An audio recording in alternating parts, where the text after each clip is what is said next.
Dans quelques instants, nous retrouverons le père Biagio Virgiti, prêtre corse, incardiné à Madagascar, mais actuellement à la paroisse Saint-Honoré-des-Laux à Paris. Il nous propose les commentaires de la parole de ce dimanche. Bonne écoute. Chers amis de votre radio chrétienne, bienvenue pour cette nouvelle émission. Nous allons commenter les lectures du deuxième dimanche du Carême de cette année C. Commençons sans plus tarder par la proclamation de l'Évangile de Jésus-Christ selon saint Luc. En ce temps-là, Jésus prit avec lui Pierre, Jean et Jacques, et il gravit la montagne pour prier. Pendant qu'il priait, l'aspect de son visage devint autre, et son vêtement devint d'une blancheur éblouissante. Voici que deux hommes s'entretenaient avec lui, c'étaient Moïse et Élie, apparus dans la gloire. Ils parlaient de son départ qui allait s'accomplir à Jérusalem. Pierre et ses compagnons étaient accablés de sommeil. Mais restant éveillés, ils virent la gloire de Jésus et les deux hommes à ses côtés.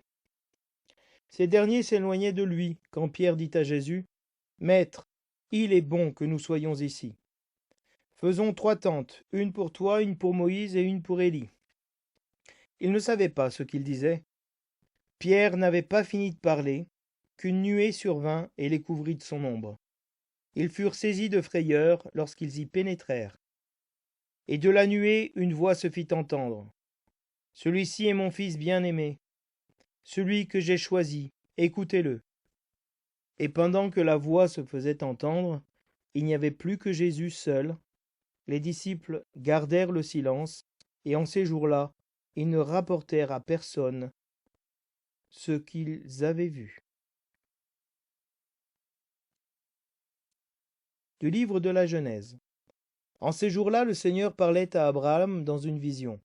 Il le fit sortir et lui dit : « Regarde le ciel, et compte les étoiles, si tu le peux. » Et il déclara : « Telle sera ta descendance. » Abraham eut foi dans le Seigneur, et le Seigneur estima qu'il était juste. Puis il dit : « Je suis le Seigneur qui t'ai fait sortir d'Our en Chaldée pour te donner ce pays en héritage. » Abraham répondit : « Seigneur mon Dieu, comment vais-je savoir que je l'ai en héritage ? » Le Seigneur lui dit : « Prends-moi une génisse de 3 ans, une chèvre de 3 ans et un bélier de 3 ans, une tourterelle et une jeune colombe. » Abraham prit ces animaux, les partagea en 2, et plaça chaque moitié en face de l'autre. Mais il ne partagea pas les oiseaux. Comme les rapaces descendaient sur les cadavres, Abraham les chassa. Au coucher du soleil, un sommeil mystérieux tomba sur Abraham. Une sombre et profonde frayeur tomba sur lui. Après le coucher du soleil, il y eut des ténèbres épaisses. Alors un brasier fumant et une torche enflammée passèrent entre les morceaux d'animaux. Ce jour-là, le Seigneur conclut une alliance avec Abraham en ces termes : « À ta descendance, je donne le pays que voici, depuis le torrent d'Égypte jusqu'au grand fleuve, l'Euphrate. » Le refrain du psaume nous dit : « Le Seigneur est ma lumière et mon salut. » Le Seigneur est ma lumière et mon salut. De qui aurais-je crainte ? Le Seigneur est le rempart de ma vie, devant qui tremblerais-je ? Écoute, Seigneur, je t'appelle, pitié, réponds-moi. Mon cœur m'a redit ta parole, cherchez ma face. C'est ta face, Seigneur, que je cherche. Ne me cache pas ta face. N'écarte pas ton serviteur avec colère, tu restes mon secours. J'en suis sûr, je verrai les bontés du Seigneur sur la terre des vivants. Espère le Seigneur, sois fort et prends courage, espère le Seigneur. Le Seigneur est ma lumière et mon salut. De la lettre de saint Paul apôtre aux Philippiens. Frères, ensemble, imitez-moi et regardez bien ceux qui se conduisent selon l'exemple que nous vous donnons. Car je vous l'ai souvent dit, et maintenant je le redis en pleurant. Personne. Je reprends. Frères, ensemble, imitez-moi, et regardez bien ceux qui se conduisent selon l'exemple que nous vous donnons. Car je vous l'ai souvent dit, et maintenant je le redis en pleurant. Beaucoup de gens se conduisent en ennemis de la croix du Christ. Ils vont à leur perte. Leur Dieu, c'est leur ventre, et ils mettent leur gloire dans ce qui fait leur honte. Ils ne pensent qu'aux choses de la terre. Mais nous avons notre citoyenneté dans les cieux, d'où nous attendons comme sauveur le Seigneur Jésus-Christ, lui qui transformera nos pauvres corps à l'image de son corps glorieux, avec la puissance active qui le rend même capable de tout mettre sous son pouvoir. Ainsi, mes frères bien-aimés, pour qui j'ai tant d'affection, vous, ma joie et ma couronne, tenez bon dans le Seigneur, mes bien-aimés. Parole du Seigneur.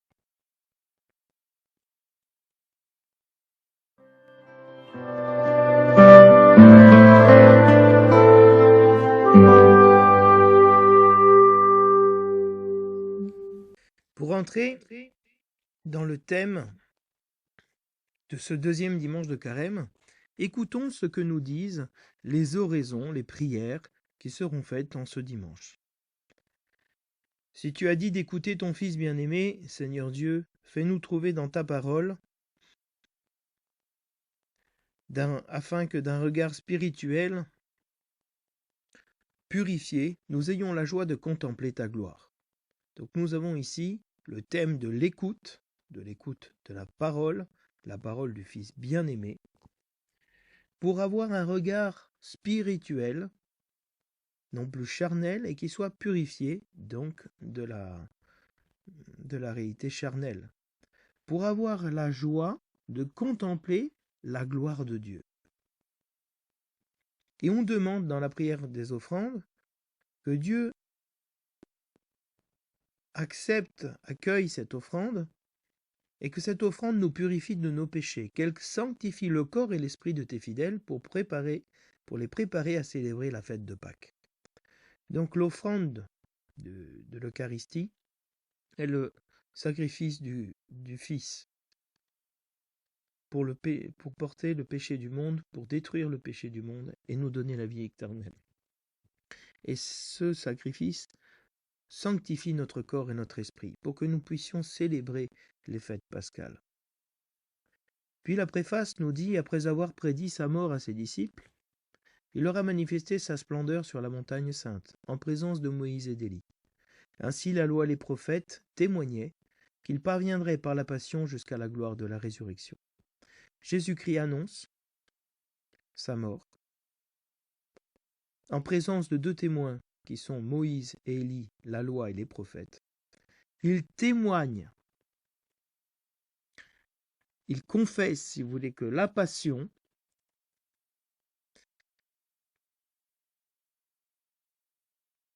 introduira le Fils dans la gloire de la résurrection. Et c'est ainsi qu'il fera pour nous.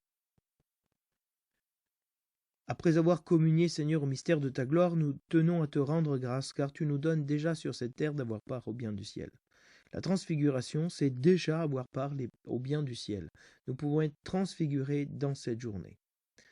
La prière sur le peuple nous dit « Donne, Seigneur, à tes fidèles, de s'attacher à l'évangile de ton Fils unique. Alors ils auront la force de tendre sans relâche vers la gloire dont il manifesta le rayonnement à ses apôtres et d'y parvenir eux-mêmes pour leur bonheur. » Donc l'évangile, la parole du Fils, nous donne des forces pour courir, marcher sans relâche, c'est-à-dire sans s'arrêter, vers la gloire que Dieu a manifestée en étant transfiguré devant les apôtres.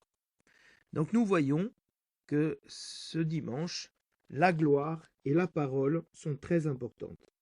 Donc on a deux aspects, deux faces de la même monnaie, qui sont l'image de Dieu, qui resplendit sur le visage du Christ, et la parole de Dieu qu'est Jésus-Christ, et qui nous manifeste la gloire du Père. Alors, dans cette réalité où apparaît l'image de Dieu transfigurée en Jésus-Christ, et où sa parole surgit, la parole va prendre le pas sur l'image, de manière à ce que dans l'Évangile, on voit Jésus-Christ transfiguré, et puis tout d'un coup une nuée, la nuée de l'Exode, de la sortie d'Égypte, qui tombe sur tout le monde, et plus personne ne voit rien. Mais on peut entendre, et on entend la voix du Père. Donc ce qui prime, ce n'est pas de contempler la gloire de Dieu, mais d'écouter sa parole pour nous conduire à la contemplation véritable. Parce que c'est le Verbe, la parole. Il est l'image du Père, la substance même de Dieu, mais il est surtout la parole, le Verbe incarné. Et donc, dans ce dimanche, on trouve Jésus comme un nouveau Moïse qui monte sur la montagne et est transfiguré. Vous savez que Moïse a eu le visage transfiguré parce qu'il a été à la présence du Seigneur pendant 40 jours et 40 nuits, et quand il est descendu, son visage était tellement rayonnant, lorsqu'il descendit de la montagne, qu'il a dû couvrir son visage. Dans les représentations iconographiques, on voit souvent un peu Moïse avec des cornes. On se dit, mais c'est quoi ce démon? Mais c'est pas des cornes, c'est comme un serre-tête qui permet de poser le voile devant le visage de Moïse. Parce que c'était impossible de regarder le visage de Moïse tellement il était brillant, éblouissant. Donc, on a le sommeil de la nuit qui s'abat sur les apôtres.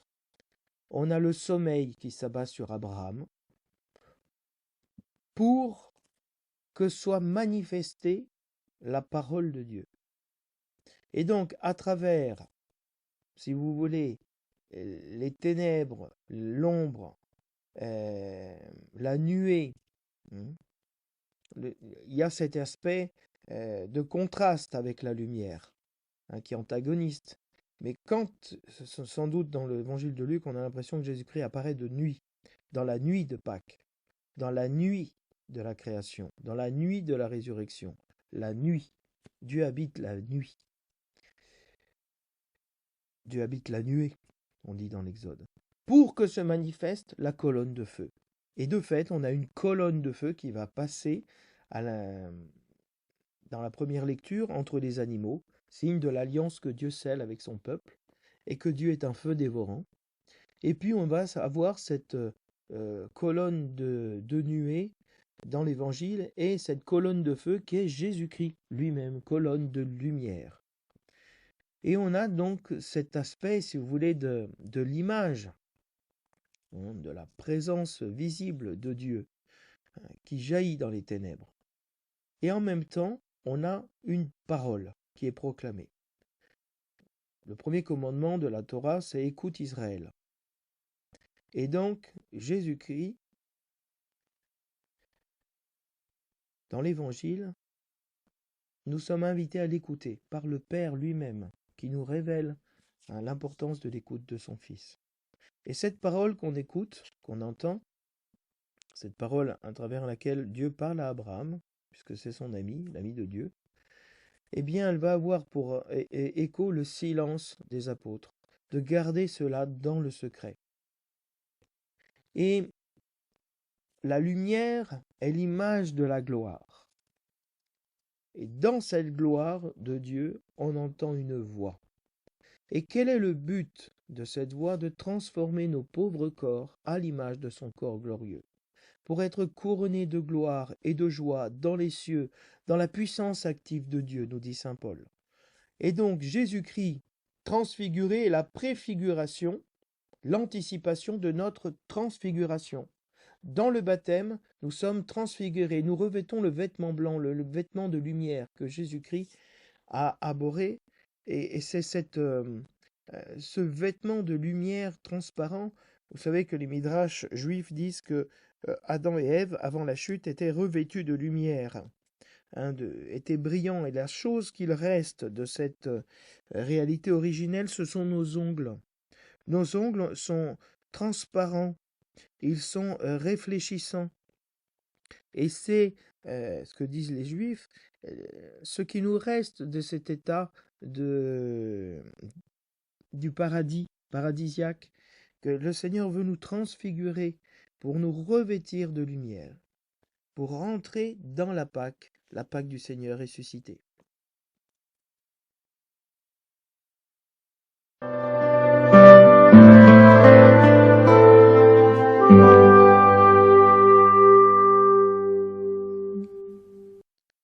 Entrons maintenant dans l'Évangile. L'Évangile de Luc a pour titre « Pendant qu'il priait, l'aspect de son visage devint autre. Il est métamorphosé, il est transformé. » Et nous disons « Gloire au Christ, parole éternelle du Dieu vivant, gloire à toi Seigneur » comme acclamation de l'Évangile. Donc on parle de la gloire de Dieu, la gloire du Christ. Et de la nuée resplendissante, la voix du Père se fait entendre, celui-ci est mon Fils bien-aimé, écoutez-le. Donc nous avons la transfiguration, la nuée lumineuse, signe de l'alliance de Dieu avec son peuple et avec Abraham, son peuple dans la sortie d'Égypte, avec Abraham dans la première lecture, et une voix qui retentit, qui est celle du Père. Le Père parle de son Fils et à son Fils dans la transfiguration et le baptême, et dans l'évangile de Jean à un autre moment aussi. Donc cette parole est fondamentale. Jésus prend avec lui 3 témoins, Pierre, Jean et Jacques, et ce n'est pas Jacques et Jean, mais Jean et Jacques ici, et il gravit la montagne pour prier. On ne sait pas quelle montagne il gravit, c'est la montagne. Donc est-ce que c'est la montagne du Sinaï, où il a amené de nouveau, lui, ses disciples, sur le mont Sinaï, le lieu de la manifestation de Dieu à Moïse et à Élie? C'est pas improbable. Et Jésus est en prière, comme très souvent. Et donc l'Église nous invite, dans ce temps de carême, à rentrer dans la prière pour pouvoir vivre cette expérience de transfiguration, d'avoir un regard différent sur notre vie et sur la souffrance. Pendant qu'il prie, l'aspect de son visage est transformé. Non seulement son visage, mais son vêtement devient d'une blancheur éblouissante. Donc Jésus-Christ, dans la nuit, devient radicalement plus brillant que le soleil. Et on pense que c'est la nuit parce que Pierre et ses compagnons étaient accablés de sommeil, mais restant éveillés, ils virent la gloire de Jésus. Donc Jésus prie souvent la nuit. Et la nuit, c'est la Pâque, c'est le lieu de la rencontre avec le Seigneur. Et cette transformation du vêtement blanc, c'est pour nous qui nous préparons au baptême et les catéchumènes, le vêtement, revêtir le Christ, le vêtement nouveau. En s'étant dépouillés du vieil homme, nous revêtons l'homme nouveau. Voilà tel que nous serons, comme Jésus-Christ. D'une blancheur éblouissante, parce que nous serons pardonnés de nos péchés dans le baptême. Et 2 hommes s'entretiennent avec lui. Donc Jésus prend 3 témoins, Pierre, Jacques et Jean, et en même temps apparaissent 2 témoins, donc pour montrer la véracité de l'événement, et c'était Moïse et Élie. Comment peut-on savoir que c'était Moïse et Élie, puisque les apôtres ne l'ont pas connu, ne les ont pas connus? Sûrement, Moïse et Élie apparaissent avec des attributs, comme dans l'iconographie, où on les reconnaît. Peut-être Moïse avait les tables de la loi dans les mains. Et sans doute le prophète Élie, vêtu de ce manteau de peau, du même manteau dont sera revêtu Jean-Baptiste, on le reconnaît, parce que le prophète Élie, tout le monde savait comment il s'habillait, si vous voulez. Nous, on a perdu un peu tout ça, mais voilà, le prophète s'habillait d'un manteau de peau, de la tête aux pieds, et donc ils comprennent que c'est Moïse et Élie. Et sans doute, ils entendent Jésus appeler Moïse et Élie et discuter avec lui, puisqu'il s'entretenait avec ces 2 hommes. Donc, les apôtres entendent ce que dit Jésus à Moïse et à Élie, ou ce que Élie disent à Jésus et Moïse. Et donc, mais c'est pas rapporté. C'est pas important. Ce qui est important, c'est pas ce que les autres disent à Jésus, ou ce que Jésus leur dit, mais ce que Jésus nous dit à nous. Et donc Jésus apparaît dans la gloire. Et Moïse et Élie sont dans la gloire de Dieu. Nous savons que ce sont les 2 qui n'ont pas connu la mort, parce qu'on n'a jamais retrouvé le corps de Moïse, et Élie a été emporté dans un tourbillon, dans un char de feu, pour aller vers le Seigneur. Donc ces deux hommes n'ont pas connu la mort.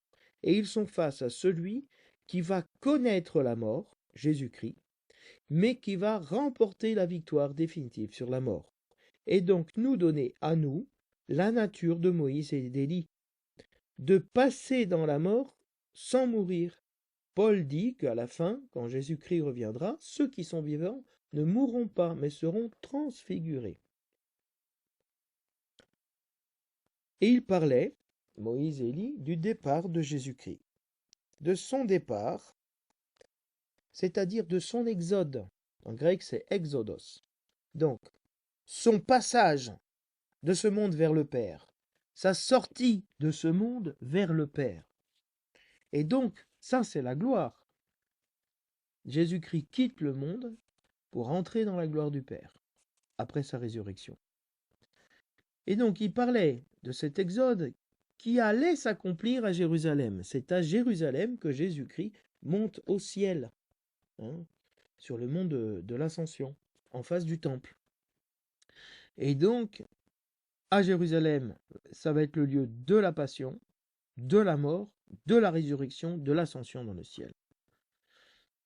Donc Pierre et ses compagnons sont accablés de sommeil parce que Jésus-Christ avait une capacité à prier que nos amis pêcheurs de poissons n'avaient pas. Hein, parce que sans doute ils s'endormaient un peu sur leur barque. Et donc ils arrivent avec beaucoup de peine à rester éveillés. Mais en même temps, ils arrivent quand même à voir la gloire de Jésus et à entendre que Jésus parle avec Moïse et Élie. Et donc, ils voient la gloire de Jésus et les deux hommes à ses côtés. Là, on ne renomme plus Moïse et Élie. C'est les deux hommes qui sont à ses côtés. Et on se souvient que Jésus-Christ sera sur la croix, entouré de deux hommes, hein, le bon larron et le mauvais larron, mais toujours entouré de ces deux témoins, un qui croit, un qui ne croit pas. Et ici, on a Moïse et Élie. Et donc, quand Moïse et Élie s'éloignaient de lui, de Jésus, Pierre dit à Jésus, parce qu'en fait, quand Pierre va commencer à prendre la parole, Moïse et Élie disparaissent, ils s'éloignent, pour laisser la place à Jésus qui parle à Pierre, et Pierre qui parle à Jésus. Mais Jésus ne va pas parler à Pierre. Maître, il est bon que nous soyons ici. Faisons 3 tentes, une pour toi, une pour Moïse et une pour Élie. Donc ils sont en train de partir, Moïse et Élie. Donc Pierre veut faire des tentes pour qu'ils restent. Parce qu'ils sont en train de s'en aller, de s'éloigner.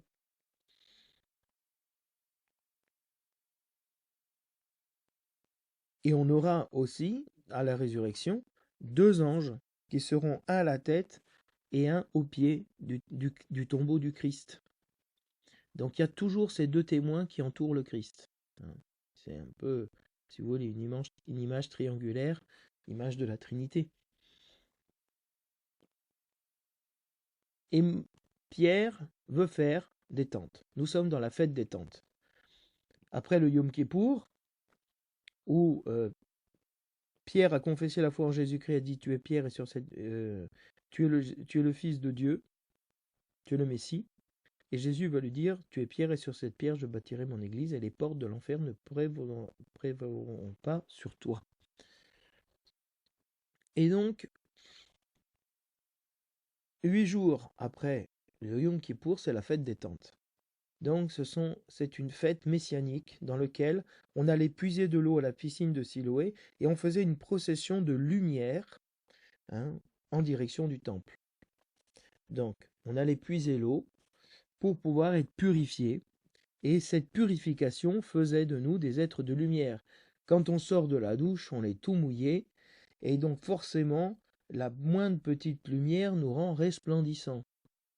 Donc on est toujours dans cette dynamique-là de la purification, du baptême, du vêtement blanc, de la nature nouvelle, de l'éclat paradisiaque. Et donc on faisait des tentes et on vivait sous la tente parce que la tente c'est l'image du temps que le peuple a passé dans le désert où Dieu a pourvu. Et a pourvu jusqu'à ce qu'il rentre dans la terre promise. Donc une fois rentré dans la terre promise, le peuple continue à fêter les tentes en se mettant dans la souka, hein, La souka, c'est la fête de Sukkot, un détente. Cette petite cabane à ciel ouvert, où on voit justement le ciel et on se met dans la précarité, on vit et on dort dans la souka, pour se souvenir que le Seigneur nous a fait sortir d'Égypte. Il parlait de son exode, de sa sortie d'Égypte, de sa sortie de ce monde vers le Père. Et donc, ils veulent mettre la main sur ce mystère quelque part. Et Pierre ne sait pas ce qu'il dit, parce que Dieu n'habite pas les tentes, Dieu habite le ciel, la gloire. Où deux anges se rencontrèrent, dit un ancien cantique hébraïque.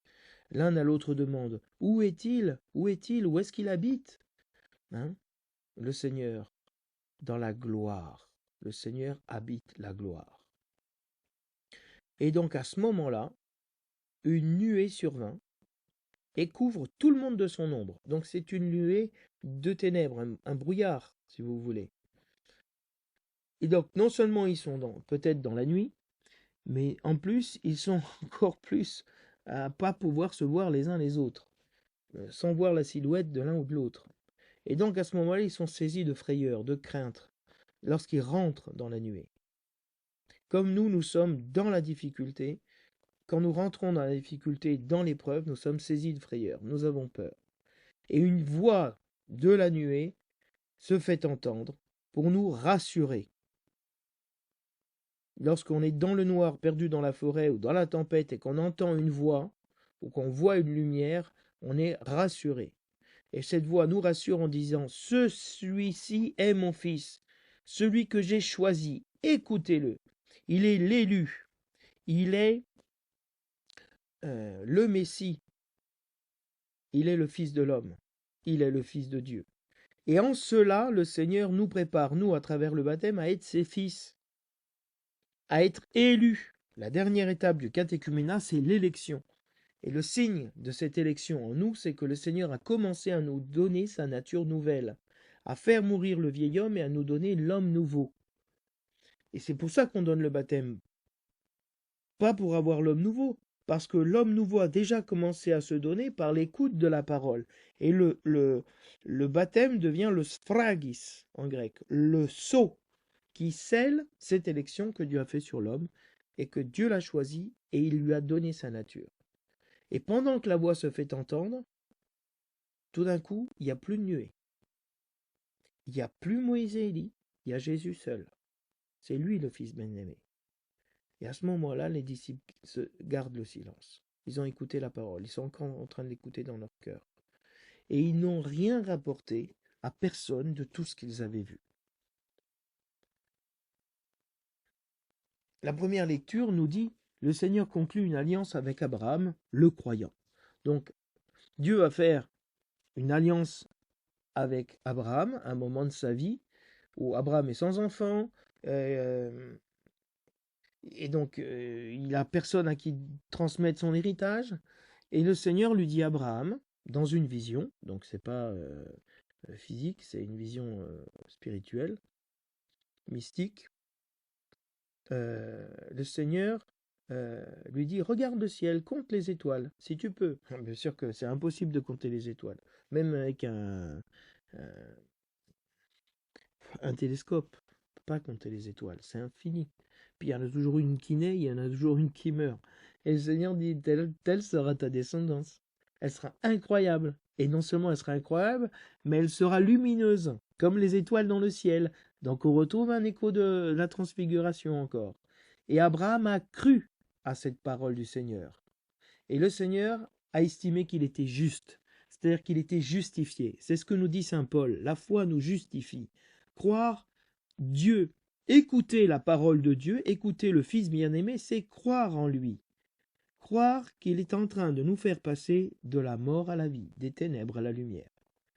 Et le Seigneur lui dit, je suis le Seigneur, je suis Adonai, je suis le Créateur. Celui qui t'a fait sortir d'Our des Chaldéens, qui t'a sorti de ton esclavage, de ta souffrance, pour te donner ce pays en héritage. Alors Abraham conteste, il dit, bon, d'accord, tu m'as fait sortir de Our, mais moi je vois pas cet héritage, il est où? Et le Seigneur dit, très bien, on va faire une alliance. Hein, l'alliance se dit en hébreu karat berit, couper l'alliance. Pourquoi couper l'alliance? Parce que Dieu demande à Abraham de prendre une génisse, une chèvre, un bélier, et de les couper en deux. Et donc le rituel de l'alliance était simple. On coupait les animaux, et les deux parties qui faisaient l'alliance, les deux personnes qui faisaient l'alliance, passaient au milieu des animaux, en disant, si je suis infidèle à l'alliance que je fais avec toi, que je sois coupé en deux comme ces animaux. Donc Abraham coupe les animaux, hein, tout ça. Il partage pas les oiseaux, parce que voilà, ils sont trop petits. Et à ce moment-là, il y a des rapaces qui se jettent dessus sur les cadavres, etc., pour les manger. C'est le signe, si vous voulez, que le démon ne veut pas de cette alliance entre Dieu et nous. Et il met des obstacles, il vient nous perturber, il vient souiller le rituel. Et Abraham tombe dans un sommeil mystérieux comme Abraham tombe dans un sommeil mystérieux comme Adam, lorsque Dieu a fait une alliance avec lui en créant la femme, l'union avec lui. Et donc, il tombe dans une sombre et profonde frayeur. Donc on a toujours les ténèbres. Le sommeil est mystérieux, donc le type s'endort. Et en plus, la crainte dans laquelle il est, elle est sombre, elle est obscure. Peut-être vous avez déjà vécu des angoisses profondes et sombres qui nous, qui nous, qui sont violentes. Et ça, c'est après le coucher du soleil. Donc, on est dans un rêve, hein, donc sans doute dans la nuit. Et Abraham a cette sensation de quelque chose de sombre, quelque chose de profond, de frayeur. Et donc, dans le rêve obscur, il a une sombre frayeur, et c'est le coucher du soleil où il y a des ténèbres épaisses. Donc vous voyez, on est une immersion, une descente toujours plus profonde dans l'obscurité. Et dans cette obscurité surgit la lumière. Un brasier fumant, une torche enflammée, passe au milieu des animaux. Dieu est dans la colonne de feu. Dieu seul passe au milieu et il brûle tout, il purifie le sacrifice. Et il conclut une alliance avec Abraham en lui disant, à ta descendance je donne le pays que voici, depuis le torrent de l'Égypte, donc de l'ouest, jusqu'au grand fleuve l'Euphrate, à l'est. Donc, des deux parties les plus connues de l'époque, hein, l'Égypte et l'Euphrate. Donc il donne un pays incroyable, une descendance incroyable. Voici notre Dieu. Pour ça, le psaume dit, le Seigneur est ma lumière et mon salut, parce que dans les ténèbres il a resplendi. La ténèbre pour toi n'est pas ténèbre, dit le psaume, elle est lumière. Donc, le Seigneur est ma lumière et mon salut. De qui aurais-je crainte? C'est ce qu'on dit dans le chant de l'Exode, dans la veillée pascale, après avoir proclamé la parole de l'Exode, on dit, le Seigneur est ma lumière et mon salut. Il est mon chant. Mon Seigneur, le Seigneur est mon chant, hein, je l'exalterai. Il est le rempart de ma vie. De qui je peux avoir peur? Hein. Seigneur, écoute-moi, je t'appelle. Réponds-moi. Mon cœur, à moi, m'a dit, cherche la face du Seigneur. Donc il a entendu dans son cœur, Dieu lui dit, cherche ma face. La face de Dieu s'est manifestée en Jésus-Christ. Ne me cache pas ta face, hein, que je puisse te voir dans ma vie. Ne m'écarte pas. Je verrai les bontés du Seigneur sur la terre des vivants. La terre des vivants, c'est la vie éternelle. C'est plus la terre des morts. C'est une terre de vivants. Et on voit la bonté du Seigneur, la gloire du Seigneur. Alors, Paul nous dit que le Christ transformera nos pauvres corps à l'image de son corps glorieux. Donc nous sommes nous aussi dans une transformation, dans un passage. Et le pivot de ce passage, c'est la parole du Christ, la parole de salut, c'est le mystère pascal. Paul invite ses catéchumènes, ceux qu'il a catéchisés, qu'il a baptisés, à Philippe, hein, dans le nord de la Grèce, nord-est, donc c'est la Macédoine, à se conduire selon l'exemple qu'eux-mêmes donnent. Donc vous voyez, Jésus-Christ apparaît transfiguré pour qu'on suive son exemple, qu'on soit comme lui. Et Paul aussi est déjà dans la transfiguration de son être. Et il invite les catéchumènes à le suivre, à être comme lui. Et Paul pleure parce que beaucoup de personnes se conduisent en ennemis de la croix du Christ. Ils n'acceptent pas la souffrance, ils ne veulent pas faire mourir leur vieil homme, ils sont pleins d'adversité envers le Seigneur, qui nous sauve par la croix.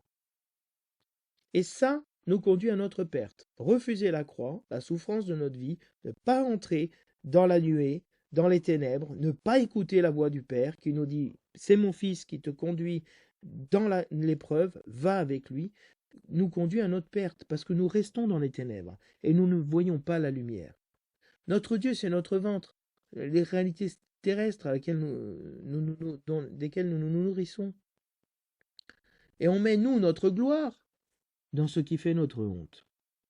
On se glorifie d'exploits extraordinaires, mais quelle honte, parce qu'on vit pour nous-mêmes, on vit pour les choses terrestres.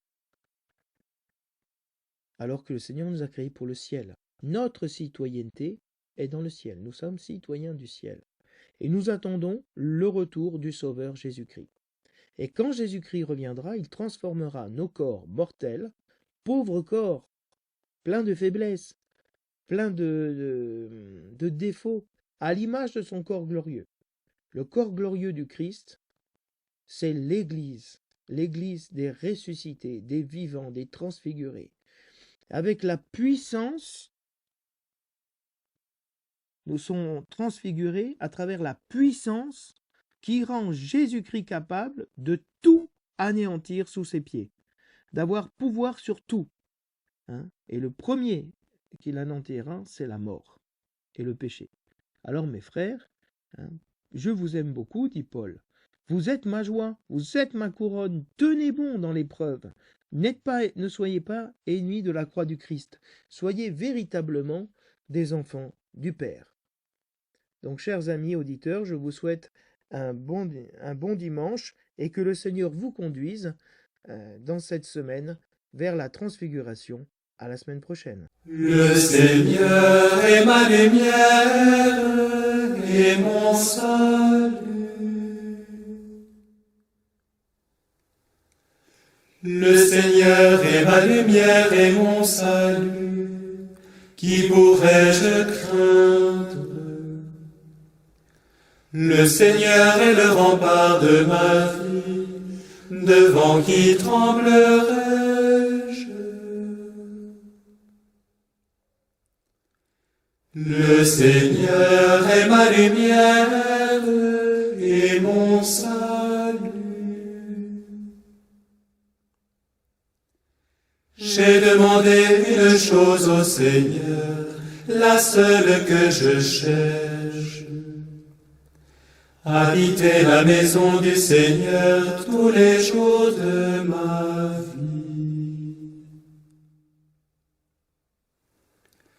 Le Seigneur est ma lumière et mon salut. Écoute, Seigneur, je t'appelle, pitié, réponds-moi. Je n'oublie pas que tu as dit, cherchez ma face. Le Seigneur est ma lumière et mon salut. J'en suis sûr, je verrai la bonté du Seigneur sur la terre des vivants. Attends le Seigneur, sois fort et garde courage. Attends le Seigneur.